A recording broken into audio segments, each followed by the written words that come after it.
ఏదైనా ఒక పెద్ద కార్యాన్ని ప్రారంభం చేసే ముందు, ఆ రోజు దినచర్యని ప్రారంభం చేసే ముందు పూజా కార్యక్రమంలో మొట్టమొదటి పూజలో మొదట చెప్పవలసిన శ్లోకం సుముఖశ్చైకదంతశ్చ కపిలో గజకర్ణకః లంబోదరశ్చ వికటో విఘ్నరాజో వినాయకః ధూమకేతుర్గణాధ్యక్ష బాలచంద్రో గజాననః వక్రతుండ శూర్పకర్ణో హేరంబ స్కందపూర్వజః షోడశైతాని నామాని ఎప్పటే చూయాదపి విద్యారంభే వివాహే చ ప్రవేశే నిర్గమే తథా సంగ్రామే సర్వకార్యేషు విఘ్నస్తస్య న జాయతే.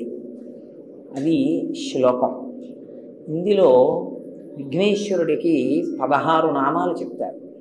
ఈ 16 నామాలు షోడశైతాని నామాని అని. ఇంట్లో ఈ 16 నామాలు చెప్పేవాడు తప్పకుండా ఉండాలి అని. ప్రతి ఇంట్లోనూ కూడా ఈ 16 నామాలు చెప్పబడాలి. చెబితే మిగిలిన వాళ్ళు వినాలి.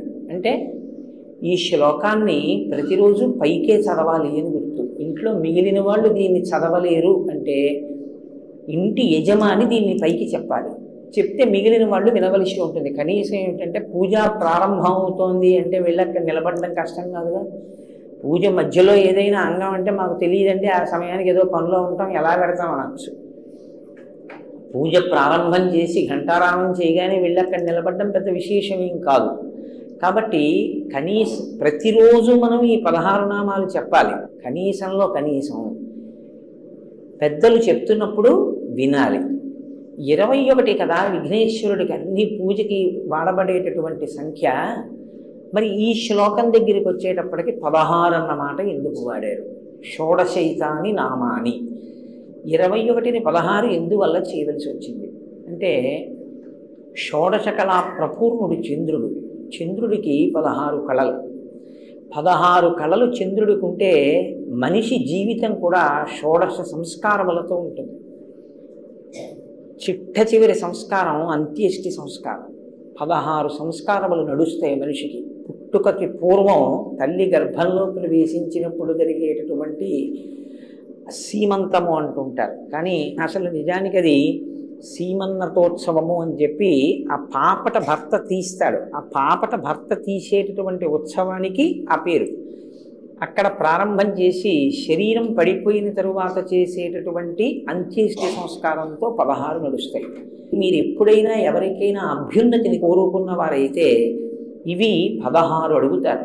ఈ 16 ధర్మ, అర్థ, కామ, మోక్ష, భక్తి, జ్ఞాన, వైరాగ్యములు. ఇక్కడికి 7. దీర్ఘాయుర్దాయం. దీర్ఘాయుర్దాయంతో పాటుగా రోగాలు లేనటువంటి ఆరోగ్యంతో కూడినటువంటి జీవితం, సంపద కలిగి ఉండడం, సంపద అభివృద్ధి చెందడం, అభివృద్ధి చెందినది స్థిరత్వాన్ని పొందడం, దీనితో పాటు ఆ యజమాని వీర్యమును పొంది ఉండడం, అంటే కదిలిపోకుండా ఉండగలిగినటువంటి స్థితి, విజయాన్ని పొందడం, తలపెట్టిన కార్యాలు విజయవంతం అవుతూ ఉండడం, పుత్రపౌత్రాభివృద్ధిని చూడగలగడం, అంటే కొడుకుల్ని మనవల్ని కూడా చూడాలి. కులదేవతని మీరు ఎవరిని అర్చన చేస్తున్నారో వారు ఆ యజమాని యందు ప్రీతి చెంది వారిని అనుగ్రహించుగాక.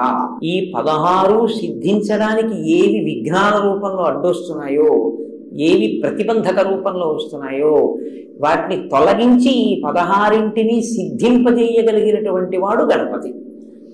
కాబట్టి 16 నామములు చెప్పినప్పుడు మొట్టమొదటి నామంతో ఆయన ఏమని పిలుస్తున్నాం? సుముఖ. సుముఖ అంటే మంచి ముఖమున్నవాడు. సంస్కృతంలో ముఖము అన్న మాటకి నోరు అని కూడా అర్థం. సుముఖ అంటే మంచి ముఖం.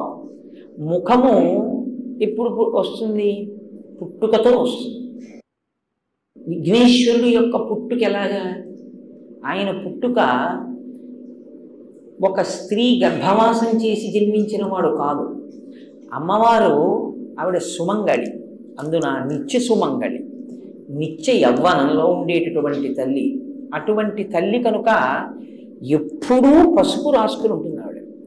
ఎప్పుడూ పసుపు రాసుకుని ఉండేటటువంటి అమ్మవారు ఒకానొక రోజున తన ఒంటి మీద ఉన్న పసుపు నలిచింది. నలిచి ముద్ద చేసి ప్రాణప్రతిష్ఠ చేసింది.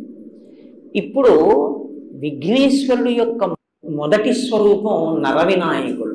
అంటే నరుడు ఎలా ఉంటాడో అలాగే పుట్టారు ఆయన.